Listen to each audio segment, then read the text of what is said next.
வணக்கம். நான் சுபவீர பாண்டியன். படித்தல் என்பது இருவகைப்படும். ஒரு கட்டுரை எழுதுதல், ஒரு மேடையில் பேசுதல் போன்ற உடனடி தேவைகளுக்காக சில நூல்களை படித்தல் என்பது ஒரு வகை.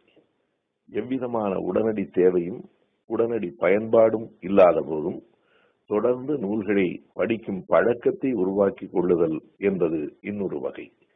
நூல்களை தொடர்ந்து படிப்பதும் படித்தனவற்றை மீண்டும் மீண்டும் நினைவுபடுத்திக் கொள்வதும் படிப்பின் ஆழத்தை நமக்கு உணர்த்தும். படிப்பது என்பது ஒரு தொடர் நிகழ்வு. உடனடியாக அது பயன் தந்து விடாது. அதற்கு சில காலமாவது நாம் காத்திருக்க வேண்டும். காத்திருத்தலில் தான் அந்த படிப்பின் கனிவு நம்மை வந்தடையும். கூந்தல் வளர்வதற்கும் முகத்தில் தாடி வளர்வதற்கும் கூட சில மாதங்கள் நாம் காத்திருக்க வேண்டும் என்றால், மூளையில் அறிவு வளர்வதற்கும் நாம் காத்திருக்கத்தானே வேண்டும்.